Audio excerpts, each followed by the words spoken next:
Okay, so in today's class, we'll see uh, dimensionality reduction algorithm.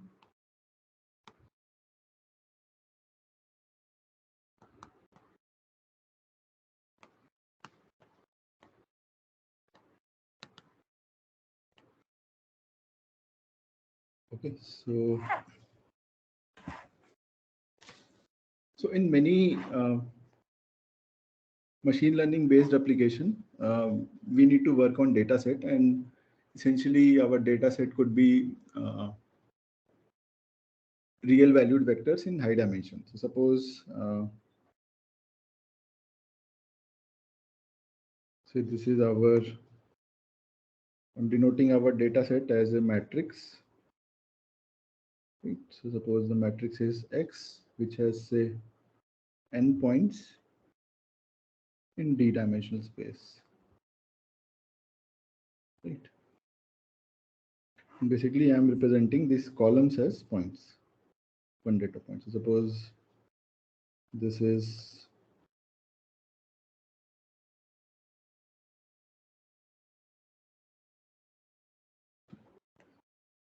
ith. This is xi ith data point.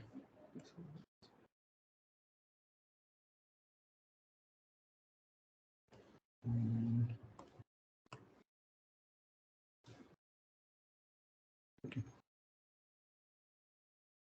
So in many applications, we need to essentially calculate the pairwise distance. So can you just list out name of few machine learning algorithm that we run on real life data sets?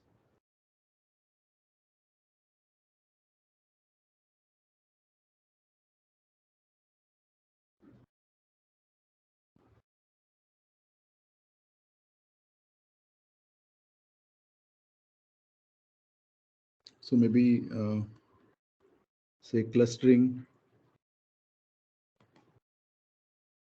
classification, or maybe regression, or maybe finding closest pair of point.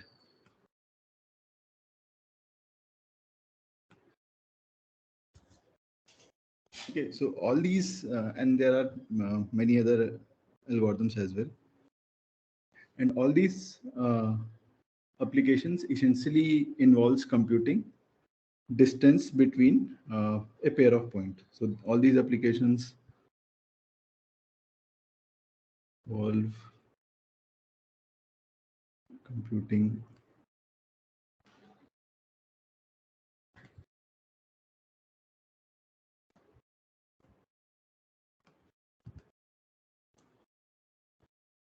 two points. So for example, if we have say 2 points, xi and xj, so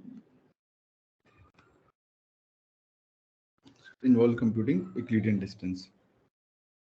And if points are in d dimensions, then complexity of computing distance of 2D dimensional point is of order d. And in many real life applications, the data sets that we work with, they are of very high dimensionality. So d could be of order million. So performing these algorithms on real life data sets is very cumbersome due to their high dimensionality. So to address this problem, we'll see some dimensionality reduction algorithms, which compresses this d-dimensional data set to essentially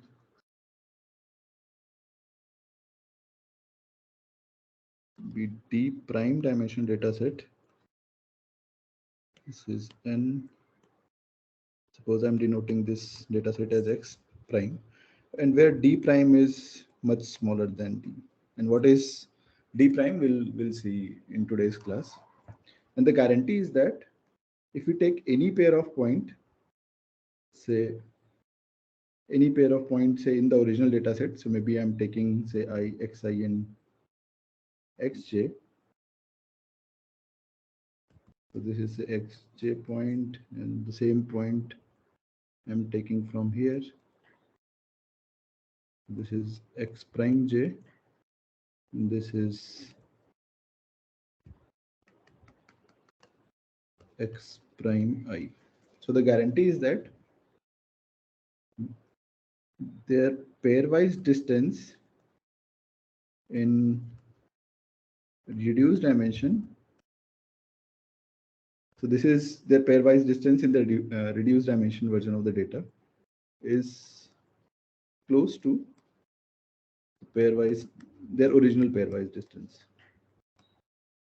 right? So if we, and this is true for all I and j. So basically, if we take any pair of point, then whatever is their pairwise Euclidean distance in the compressed version, their pairwise, the pairwise distance between the corresponding point in the compressed data set is closely approximate to their original distance, right? And so this type of algorithm we'll see in today's class, which compress this data set x to x prime such that their original dimension is compressed to d prime, where d prime is much smaller than d, such that the distance between any pair of point is closely approximated, right? And now what is the advantage? What is this dimensionality reduction algorithms gives advantage in these applications? So what we can do, we can just, given a data set, if its dimension is very high, first we can apply this dimensionality reduction algorithm. And on top of that, we can run any like these algorithms depending on the application. And since the pairwise distance is preserved, the result that we get on the compressed data set closely approximates to the corresponding result if you would have run the same algorithm on the original data set, right? So the motivation of this dimensionality reduction algorithm is that we can first apply these dimensionality reduction algorithm, compress the data dimension of the data set, and then we can run these machine learning algorithms, and the result that we get on the compressed data set will closely approximate to the corresponding result of the original data set. So this is just kind of high level overview. So we'll see one such dimensionality reduction algorithms in today's class. So any doubt in the context?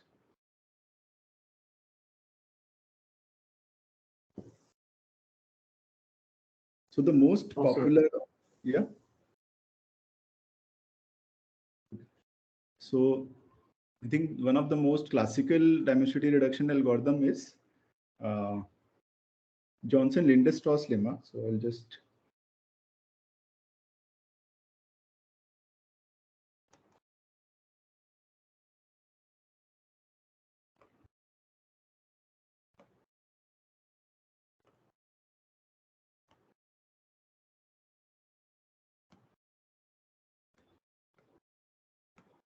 it's quite old. So the original result was published in 1983, but later on uh, in several subsequent papers, the proof and kind of algorithms is simplified.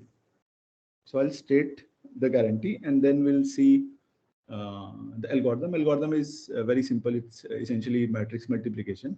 And then we'll see the proof of the guarantee that JL lemma offers. So it says that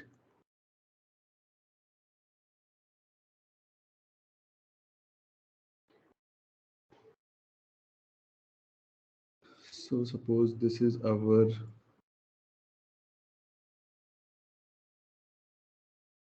so it says that let epsilon belongs to 0 comma 1 0 comma half, so it's an approximation parameter. So and let say maybe q be a set of n points in d-dimensional space.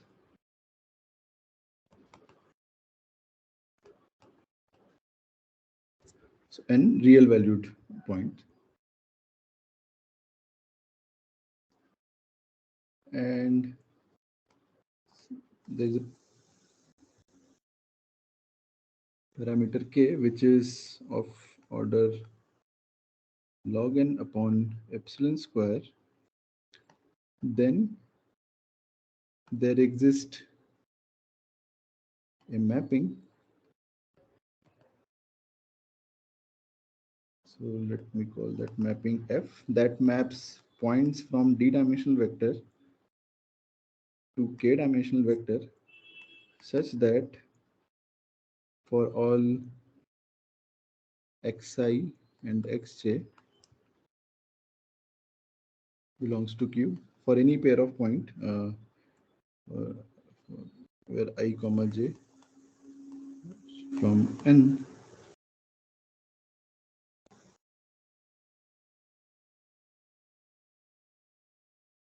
So this is this fu and fv are we are denoting sorry, not fu fv,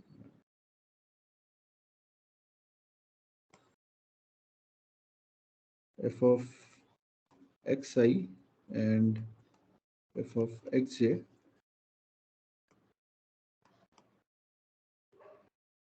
distance is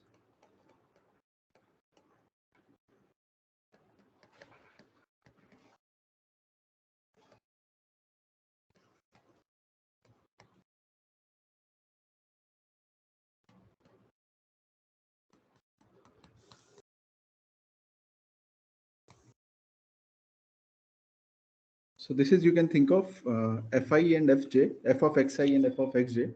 So they denotes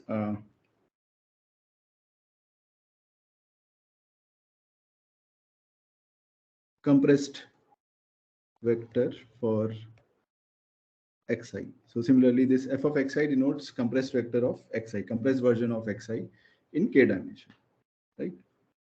So basically, we are saying that suppose if we have say a matrix Q, which has say of dimension d and it has say n points, and if we take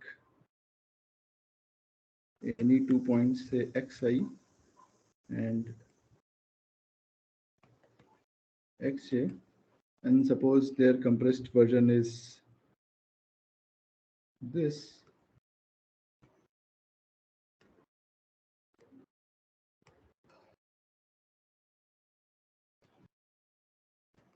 this is f of xi, this is f of xj. So this, so their pairwise Euclidean distance remains within the parameter of 1 plus epsilon and 1 minus epsilon of their corresponding original distance.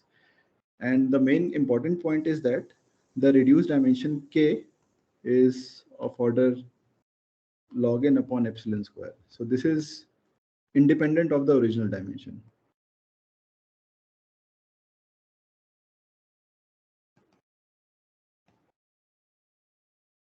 Right, so it independent of the original dimension depends logarithmically on the number of points, right?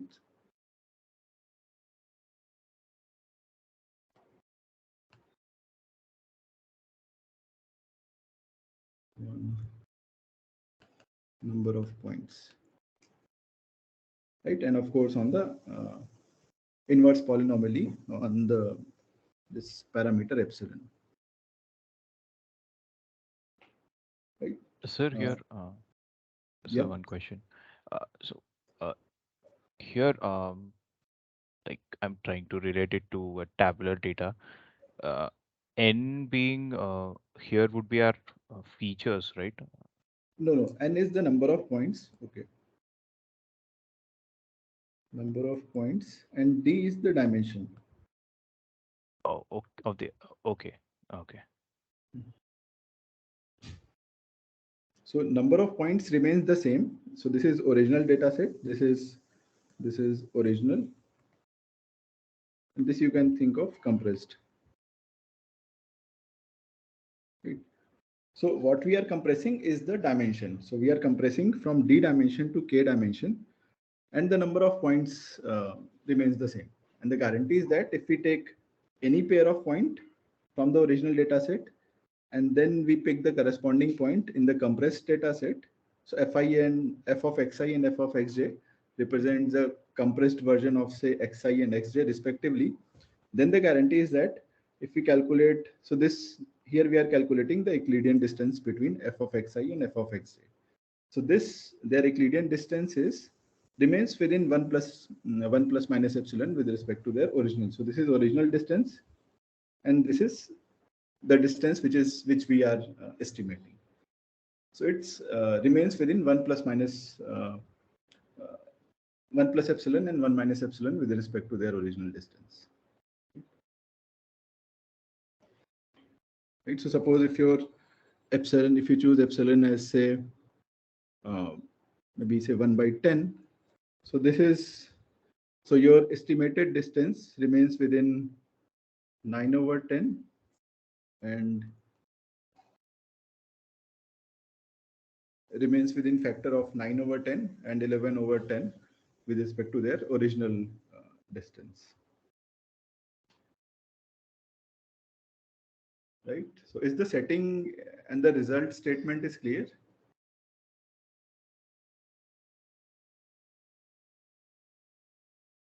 Yes, sir. Yes, sir. Okay. And the main advantage of this result is that the reduced dimension k is independent of d. It depends only on logarithmically on the number of data points and inverse polynomially on in terms of this parameter epsilon. Okay, so this was the original statement, and now first we'll see algorithm, and then we'll see its proof. Okay. So,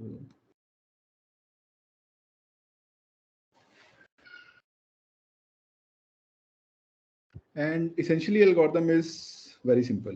So this is your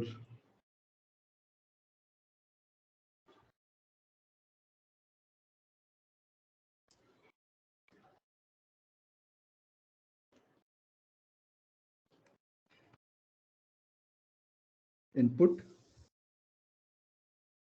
and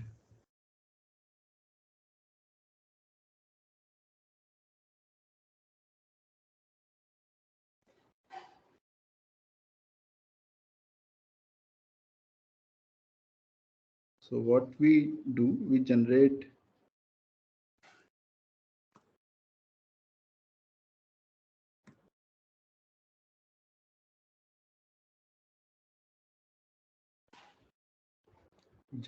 a matrix of size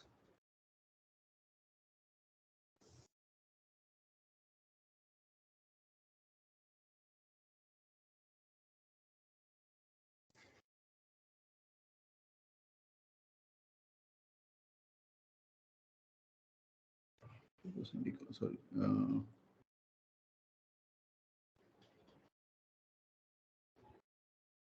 this is n cross d. Okay, so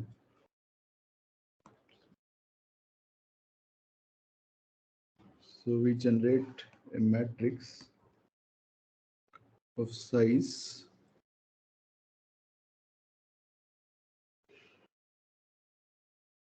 d cross k.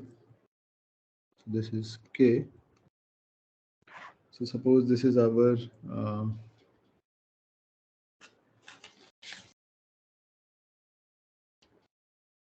original matrix, say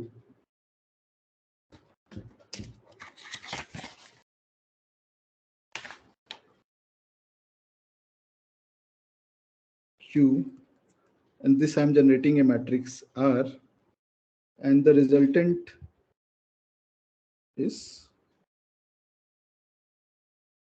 n cross k. So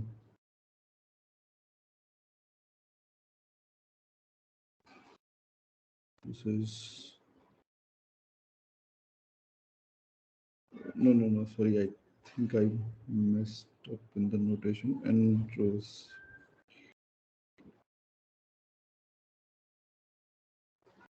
So this R matrix is the output, right? No. So Are we Okay, expecting R or? sorry. I think one second. I'm sorry. This should be on the left side. I made a mistake. So yeah.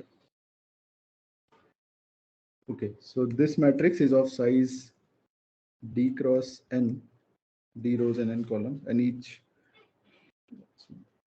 So we generate a matrix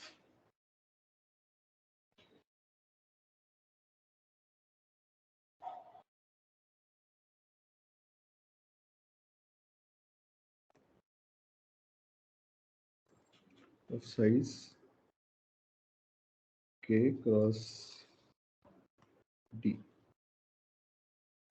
Okay, and this is K cross D. And suppose I'm denoting this matrix as say R. So our resultant matrix, which is RQ,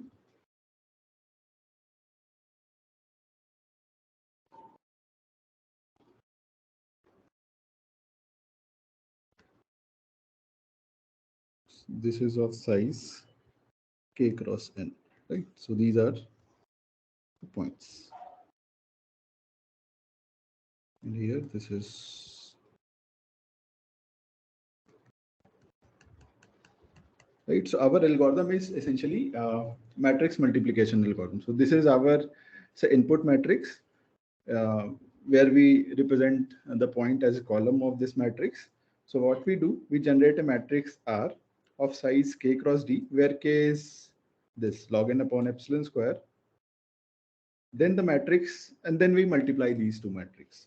So the resultant matrix is RQ of size K cross N. So this is our compressed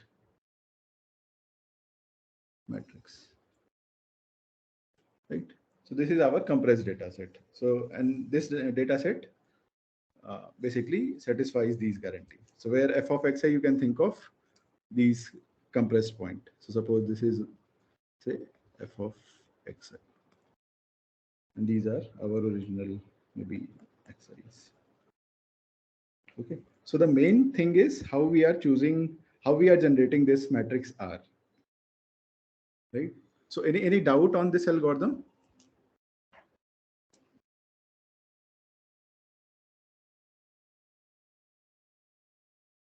So we generate this matrix R. So basically this, we need to fill this K cross D matrix.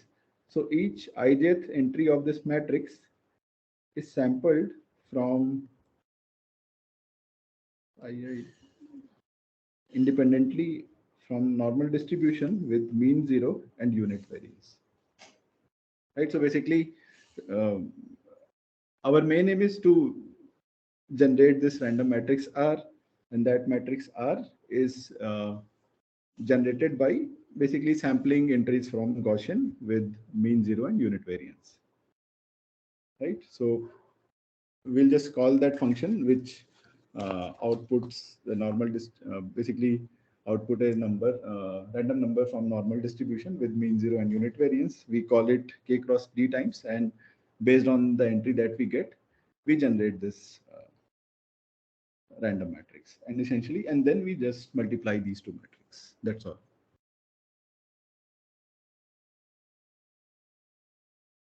Right. So any doubt on this algorithm?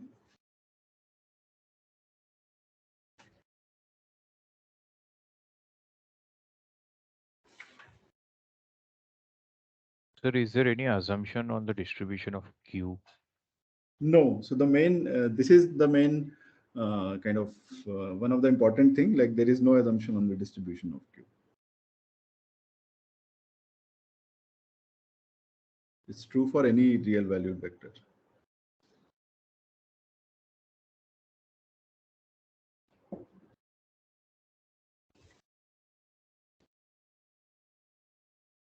Is it similar to matrix factorization? Uh, so this is not matrix factor. You said matrix factorization. Yeah. No. So matrix factorization, input is a matrix and we need to output two matrix. So here the setting is different. Here our input is a matrix and our aim is to find a compressed its compressed form. Basically, our aim is to compress the matrix, and for that purpose, we are using this matrix multiplication. So this is our original matrix.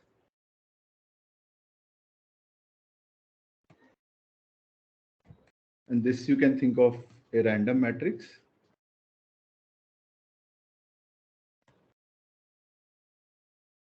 And if we multiply this random matrix with the original matrix, we get this compressed matrix.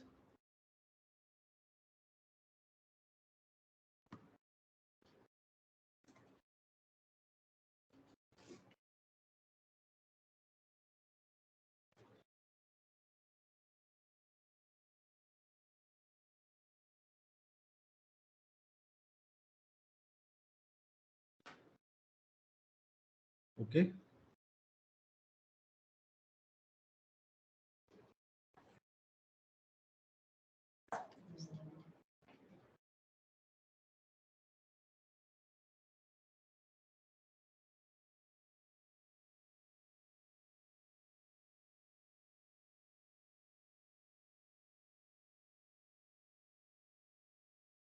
Okay, so any doubt on the setting, problem statement, and the result?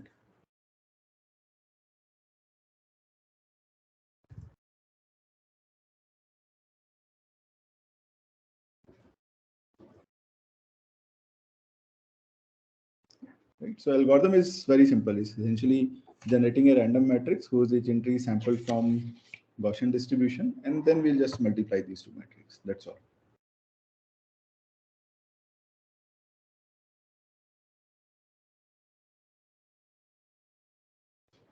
Okay, so maybe now we'll try to give a proof of this JL, basically the statement of this JL lemma. So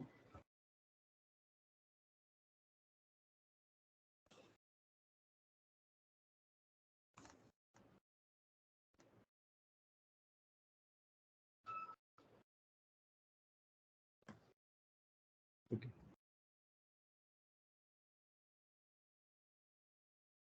So this is our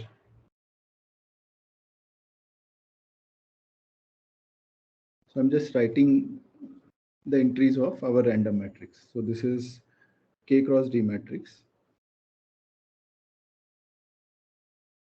So say R11, R12, R1D, say RJ1, RJ2, RJD, and RK1.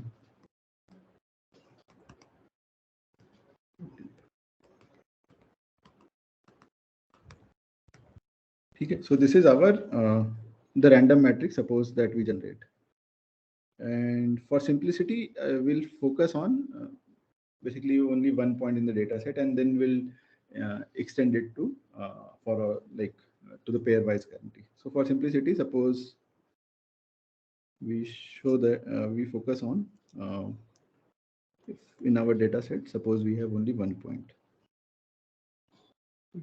So suppose this is x1, x2, xj, xt, right?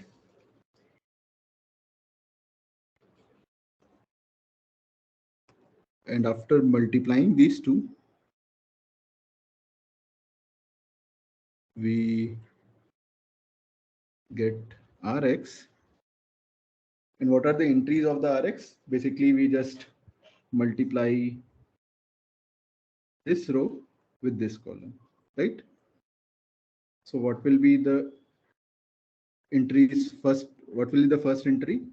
R11 into X1.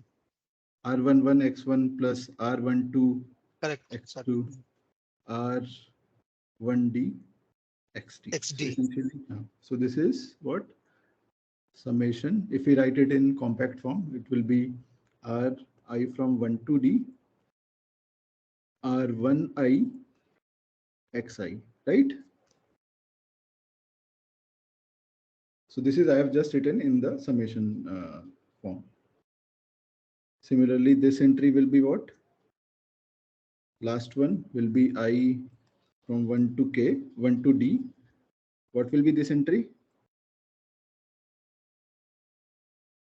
RK, sorry, Yeah, RK, RKI. RKI into XI, Yes. right? And for in general, so suppose I'm interested in say jth entry, jth feature, or so that will be what?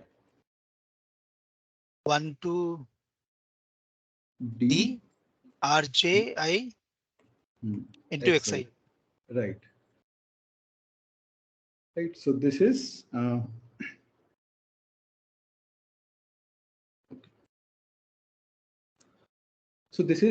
you can think of jth feature in our compressed vector, right? And now what we'll do, we'll calculate uh,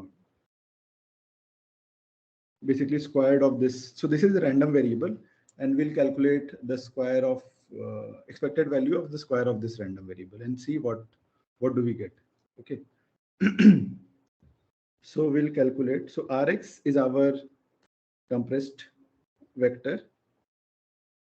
Right? So I'm denoting this Rxj as this jth feature, right?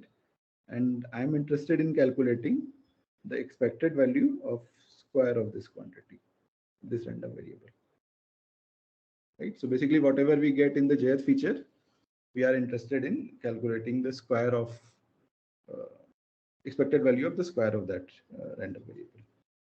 Okay, and this is, if we just write this in the closed form expression,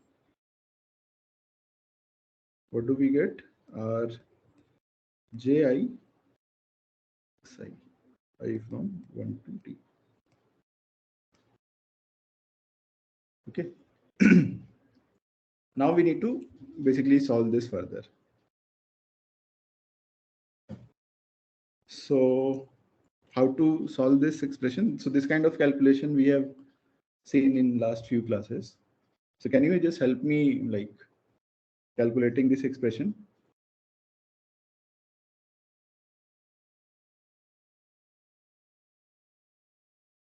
So this is what? This is, you can think of sigma ai, I from 1 to d square. So how to expand this? So this is expansion of this will be I from 1 to d ai square plus sigma I not equal to j ai aj, right? So we'll just expand this term.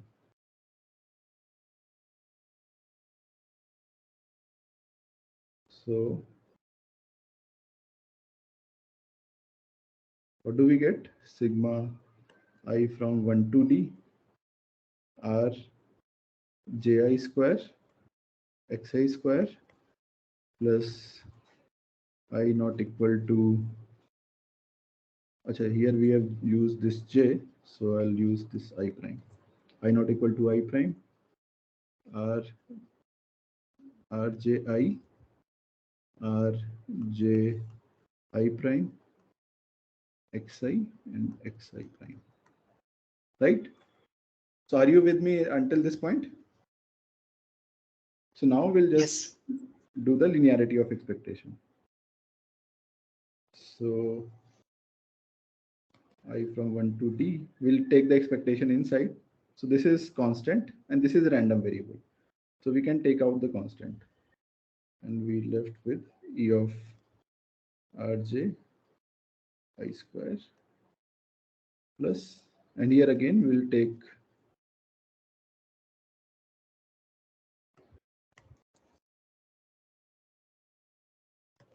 say expected value of Rji Rji.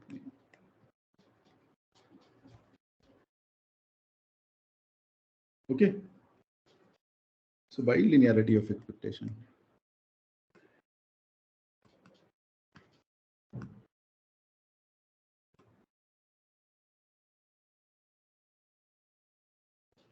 So here note that this Rij we sample from normal distribution with mean 0 and unit variance,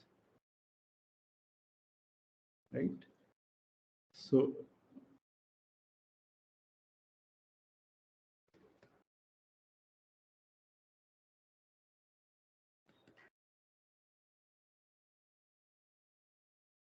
what will be the value of E of Rij?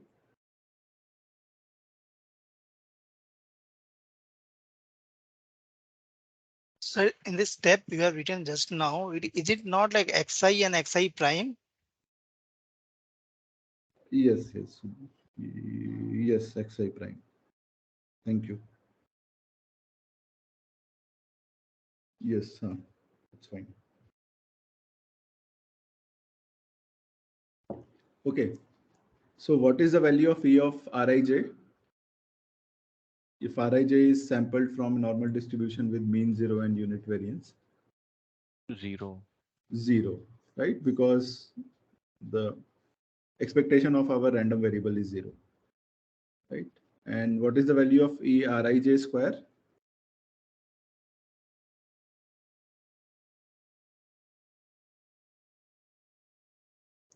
So this is, it means that it variance is 1.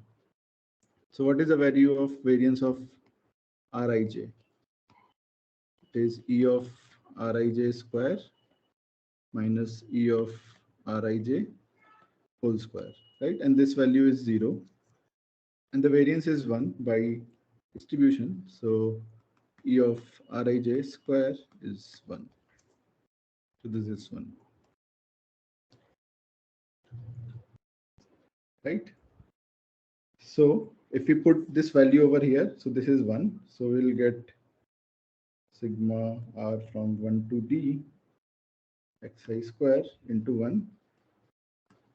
And this, since these Rij are independently generated, so we can just write them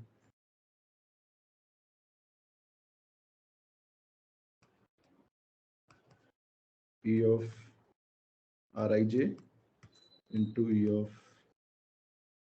Rji and E of Rji prime, right? And these values are 0. So finally, we left with xi square, which is nothing but, so I'm denoting this as norm of x, right? So this is, so what we have shown, like jth feature, expectation of square of the random variable, which represent the jth feature of the compressed vector. So this gives unbiased estimation of the norm of original data point, right?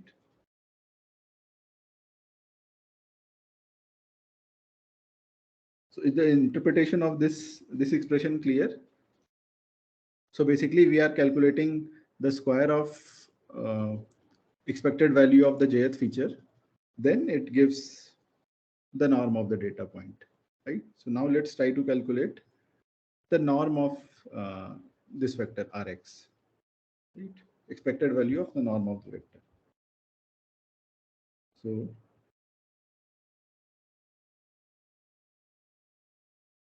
Rx is a vector, so I'm just writing it like this. This is what? Sigma j from 1 to k Rx j square, right? And now doing the, so since all of these are independent, anyway, not required, but yeah, so by linearity of expectation, we can take the summation inside. So this will be j from 1 to k, and this is expected value of Rx j square.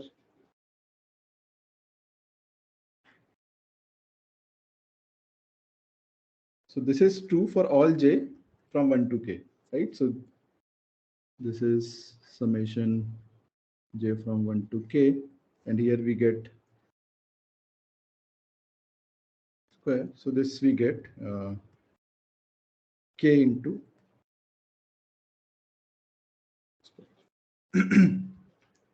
so is this part clear to everyone?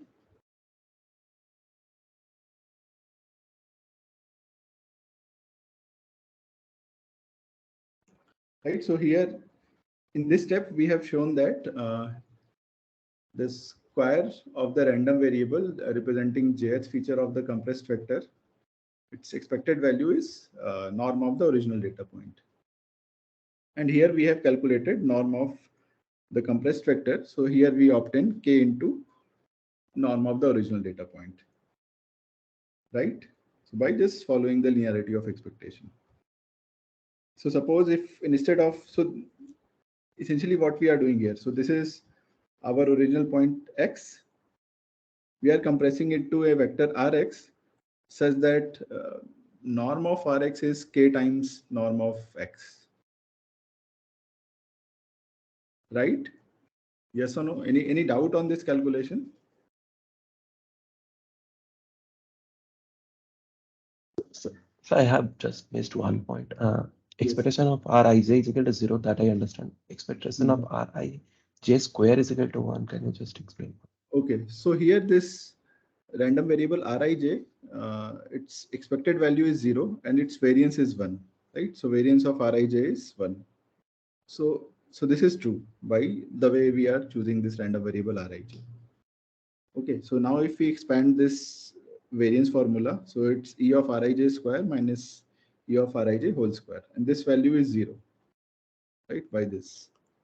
So combining these two, what do we get? E of Rij square is 1. Right? Okay. We are going from variance. Okay, got it. Thank you. Okay, so here we are saying that, okay, if we calculate the expected value of the norm of Rx, then it's k times norm of x. So instead of k times norm of x, if we want this to be norm of x only, then what should we do?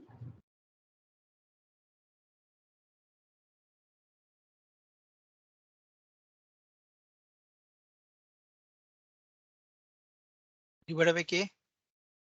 Divided by root k. Divide by yeah. Sorry, yes, root k. Okay, so we'll do one small change in our this thing. So basically, here we'll just scale this matrix by 1 by root k. That's all. So if we scale it, then we'll get our basically norm of that random variable is basically norm of expected value of norm of this vector will be a norm of x. So I'm just scaling it by 1 by root k. So that's the only change. So instead, I'll just write this by root k. And here I'm just taking k outside. This will be 1 by k. This is 1 by k. This 1 by k. And this k vanishes out from here.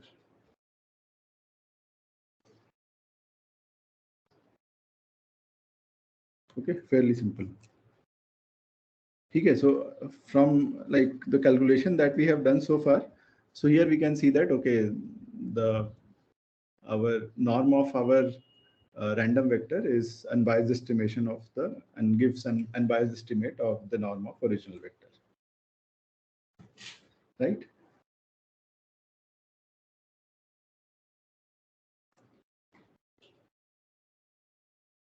Okay, so but now we need to give this sort of concentration.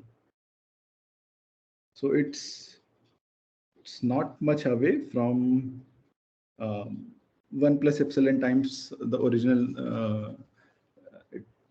Basically, the probability that it's more than 1 plus epsilon times the norm of original vector, and basically less than 1 minus epsilon times norm of the original vector with small probability. So now we'll give, so this is unbiased estimation proof. And now we'll give concentration. So basically we'll try to show that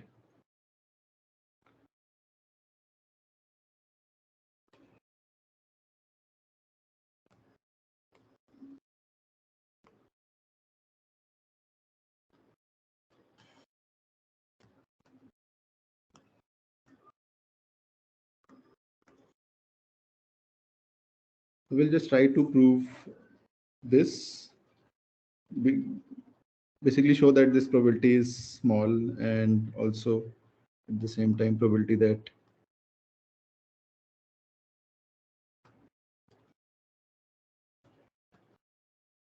is smaller than 1 minus epsilon times norm of x. So we'll just show that this is smaller than 1, this is smaller than 1. Basically this is, what to say, this is small. This is also small. So these two things we need to show. Okay, so any doubt on the calculation that we have done so far?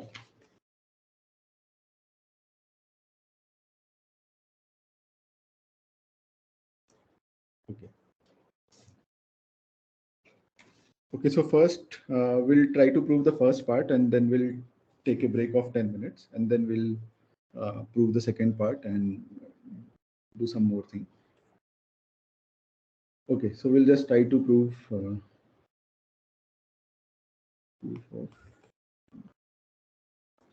okay, so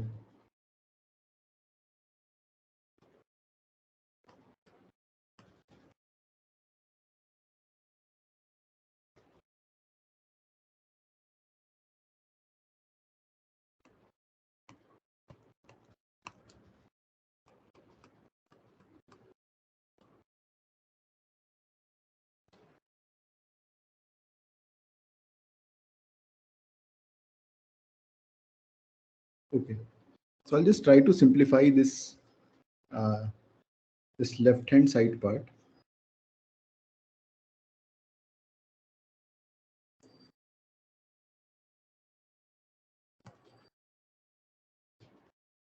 So this is what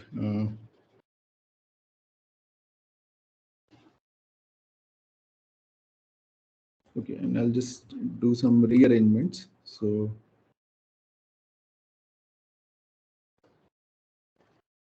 T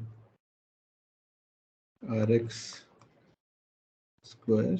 So I'm basically taking this root k, this side, left side, right side, and this norm of x square towards the left side.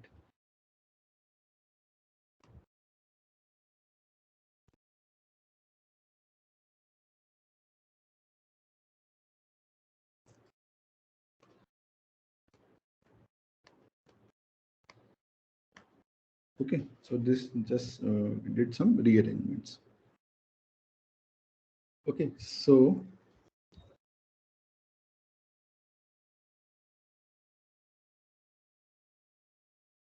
this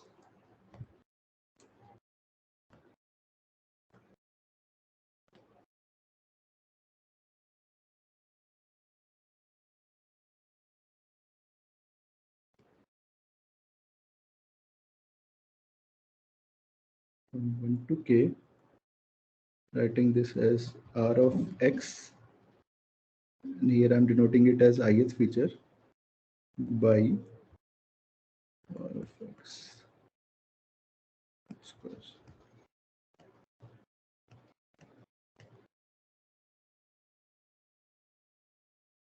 Okay, so I'm just writing this norm of this Rx in, basically writing it in closed form expression.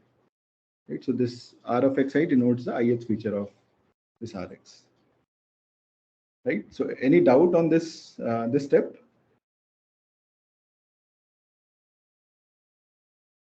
Okay. And for simplicity, I'll just denote this vector zi tilde as r of xi by norm of x. Okay.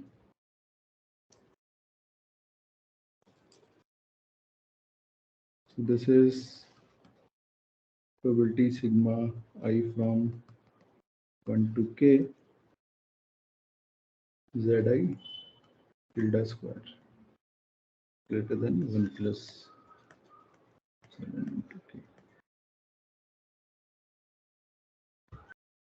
Okay, so this is we have defined, and also for simplicity of notation, we'll just denote this z as the summation sigma zi tilde square 1 to k.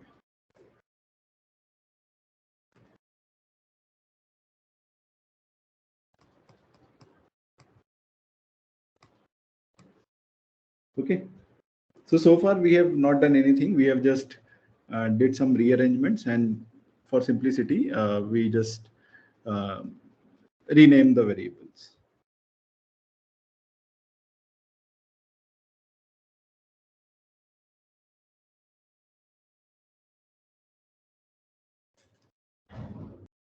Okay, so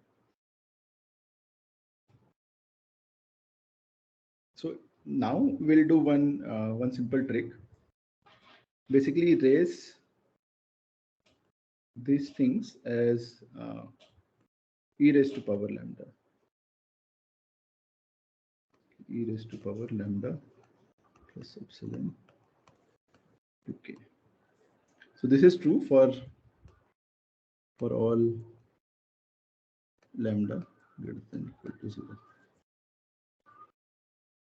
Right. So suppose if say x is greater than y, then e raised to power x is also greater than e raised to power y. And it's also true for e raised to power lambda x is greater than e raised to power lambda y for any lambda greater than 0. So this is what we are doing here. And this will somehow help us to solve this analysis further.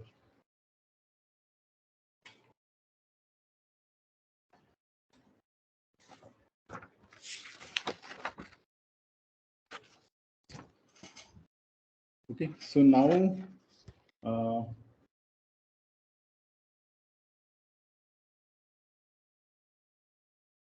now what we can do, can we apply any concentration inequality over here?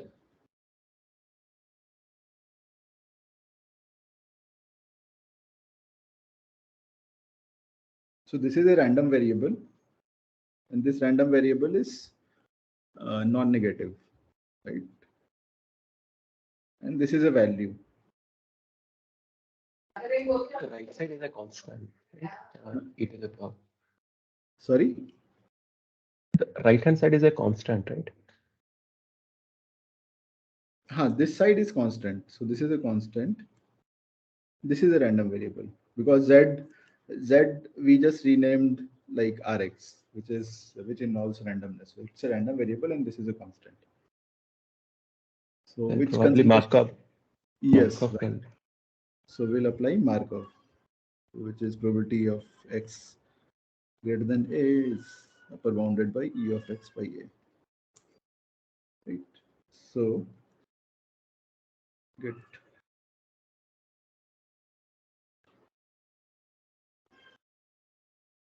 probability of e raised to power lambda z by e raised to power lambda 1 plus epsilon k.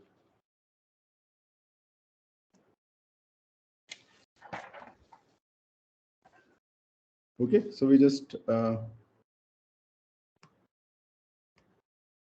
So why lambda is chosen? Why lambda is chosen?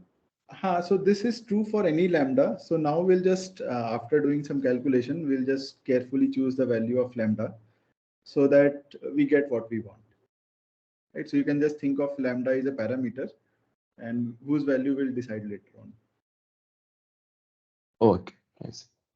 Because this, whatever we are doing is true for any lambda. So we can choose any lambda for our, which serves our purpose. Okay. So what was Z? So, sorry, this is not, this should be expectation.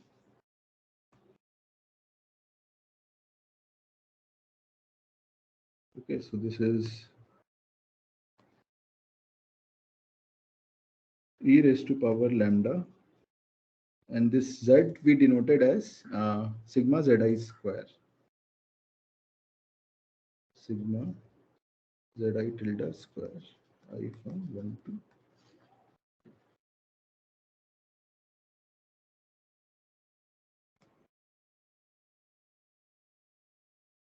e raised to power lambda plus epsilon.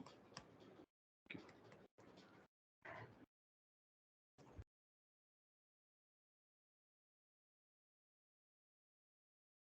So this is something, basically we are doing summation in the power of exponent, right? So can we write it like this?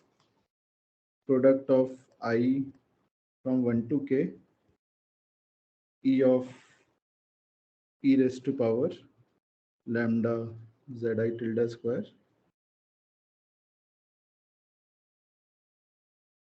by e raised to power lambda plus epsilon k.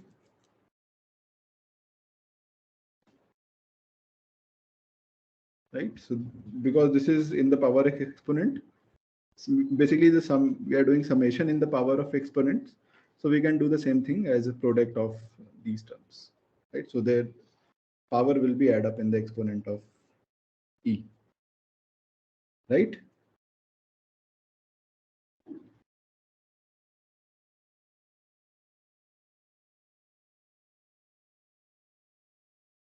Right, so essentially I'm doing suppose e raised to power sigma xi square, so I can just write I from 1 to k. I can just write it as product I from 1 to k e of xi square. So basically e of x1 square into e of x2 square e of xk square. So they will add up e raised to power x1 square plus x2 square xk square. Right. So this is what we are doing here. So I hope this step is clear. And since these zi tilde are IIDs, right? Because we have choose the entries of the random matrix R as IID. So these Zi tilde, they are also IID. Right? So if they are IID, so we can just calculate the expected value of one term, and the remaining term will also be same, right? Because they are IID. So this we can write as e of e raised to power lambda Zi square tilde square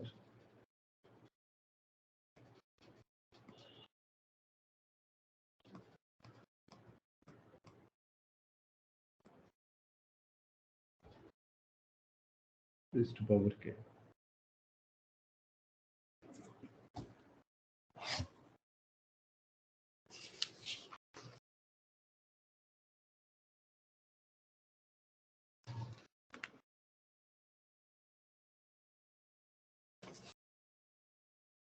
Okay.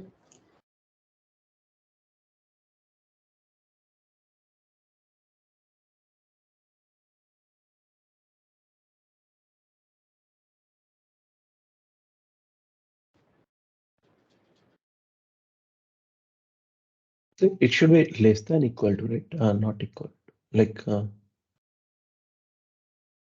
Y less than equal to? because as per markups, if you just see up, it is less than equal to expectation of x by a. So I was thinking like Sorry. So this term is less than equal to, right? So here also, you're saying here also we should have less than equal to? Yeah, meaning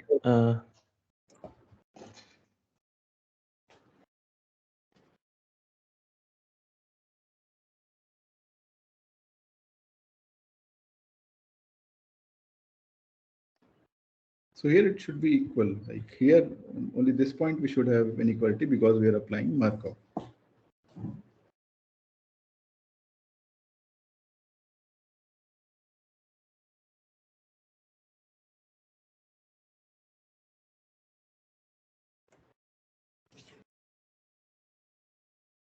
no, actually, what I was thinking is like I'm a bit confused though.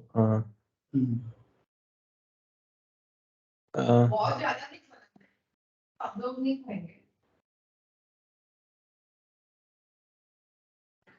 yeah, so that less than equal to e to the power, it should be not expectation of e to the power lambda is z by constant, right?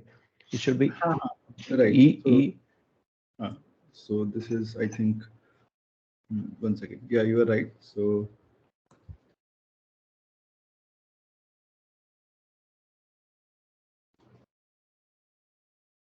this by e raised to power lambda 1 plus epsilon.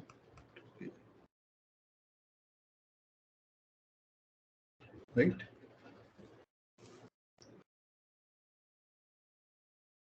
And now we have just replaced the term this z by zi tilde square, and then write this summation in the exponent as product of individual term. And since these zi's are IAD, their expected value is same for all these zi's. So basically we have just multiplied them. So we can calculate the expected value of one term, and that raised to power k will be equal to this term, right? Yes, Okay. So you're convinced now? yes, sir. Yeah, so but the output also should be also less than equal to. That's what I was Uh, meaning. The last step also should be, meaning why it will become equal to. Also, you mean to say like maybe because of that product of IAT? yes, so they are product of IADs. So ZIs are IAD. So here we are calculating the basically the expected value of e raised to power lambda z1 square is equal to e raised expected value of e raised to power lambda z2 Okay, tilde square. All of them are same because this zi tilde are IADs. So then we can just raise it to power k, okay, yeah, right?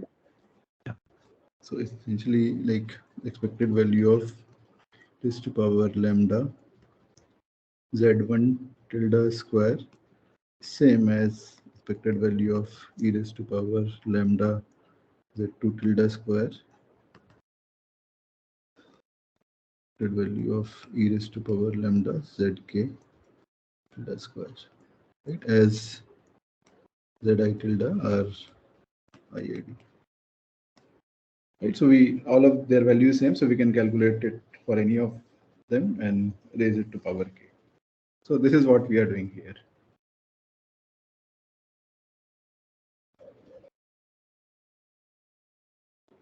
Okay, so I'll just write, so expected value of e raised to power lambda zi square. So this is 1 by 1 minus 2 lambda. So we'll see its proof. But for now you can just believe me that it's true.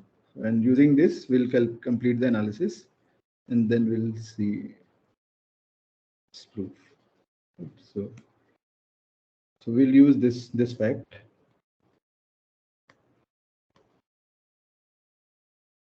Okay, and we'll just put this thing over here. So this is 1 by e raised to power lambda 1 plus epsilon into k into 1 minus root 1 minus 2 lambda raised to power k.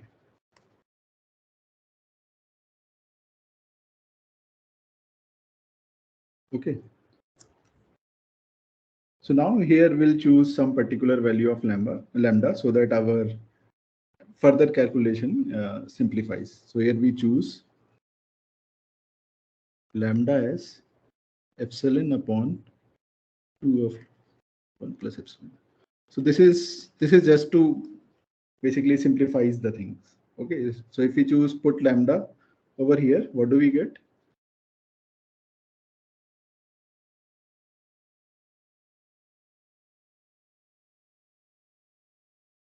So Epsilon lambda epsilon by 2. No, k, sorry. so this is 1 by epsilon raised to power, sorry, e raised to power epsilon by k. Sorry, epsilon by No, no, 2. no. K is all. Is it not a epsilon k by 2? So lambda is epsilon by 2 Correct. by 1 plus epsilon. Okay, so maybe you can just write it and do the simplification. Okay, so this is, okay, I'll just write it here. E raised to power lambda is epsilon upon 2, 1 plus epsilon into 1 plus epsilon k. Okay, so this will cancel out. Epsilon k over 2 will left from here. And this is 1 minus 2 lambda. It's epsilon upon 1 plus epsilon. Okay, so here raised to power k. So this here will get 1 by e raised to power epsilon k over 2. And here we'll get 1 plus epsilon square root. Right, so did I make any mistake or it's correct?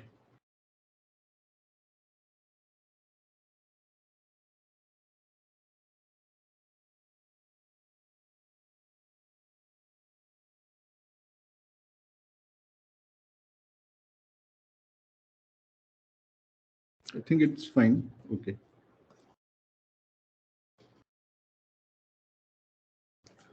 Okay, so rest of the thing is just simple algebraic calculation.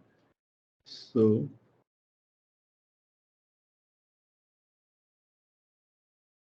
this is, we'll write 1 plus epsilon into e raised to power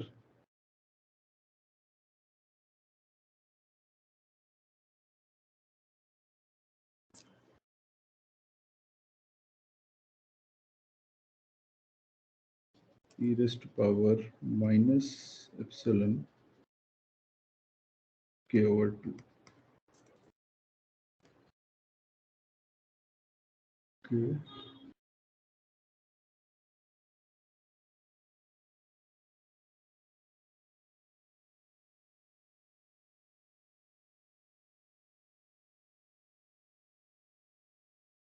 Okay, so then we can just write e raised to power minus epsilon into log 1 plus epsilon raised to power k over 2. And here we'll just put the expansion of log. So e raised to power minus epsilon into log, sorry, this should be plus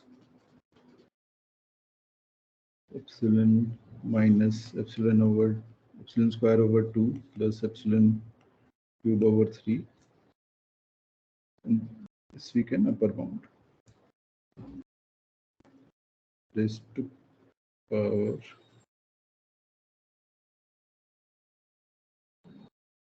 k over 2. So this will get cancelled out. And we left with e raised to power minus epsilon square upon 2 plus epsilon cube upon 3 raised to power k by 2. Okay, and if we choose k as Maybe I'm just skip like ignoring the constant for log n upon Sir? epsilon. Yes. Sir, e power, there will be one more k. Because it's k square, k into k.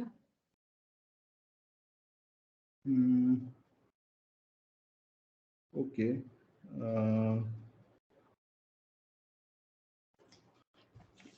Think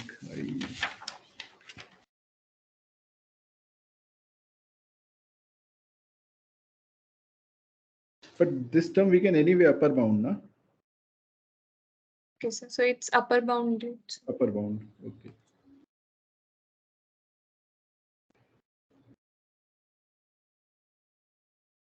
Right. So if we, or in fact, if we put these are, we put this 24 log n by 3 epsilon square and 2 epsilon cube over here, then we can, this is upper bounded by e raised to power minus 2 log.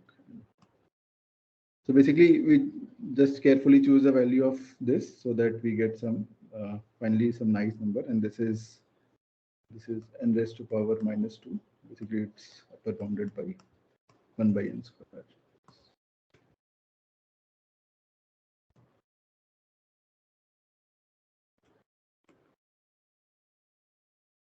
Okay, so just to have a quick recap.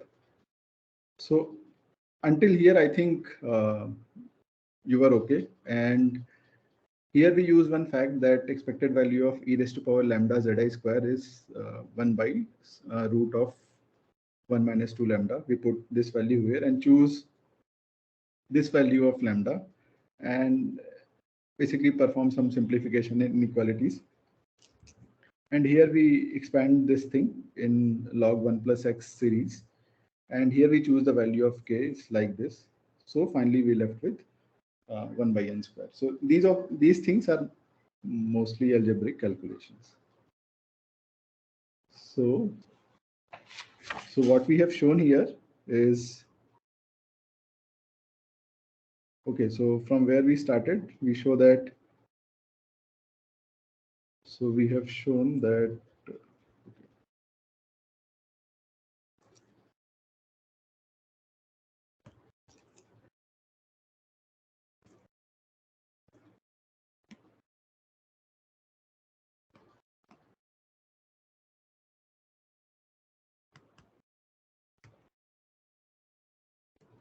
probability of 1 by root k Rx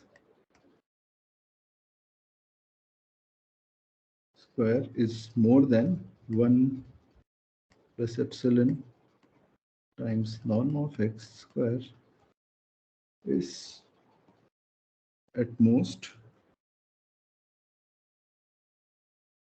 1 by n square. Is that correct? So this is what we have shown.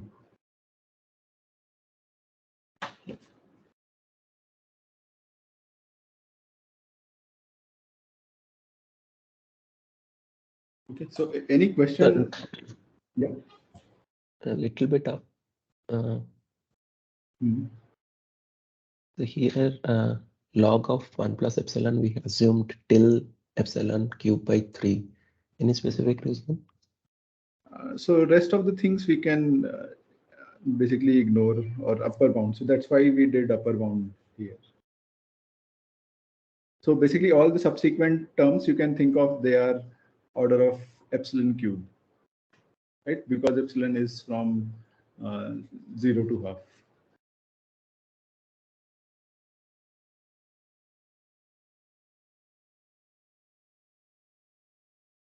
Right, so remaining terms, we just assume that they are, because they are alternating plus and minus, and these values are epsilon. So we can just think of that they are order of epsilon cube. We just upper bound it. Okay. Okay, so maybe we'll take a break of 10 minutes. So right now I think it's 10:21. So we'll meet at say, sorry, 11:31, 21. So we'll meet at 11:31.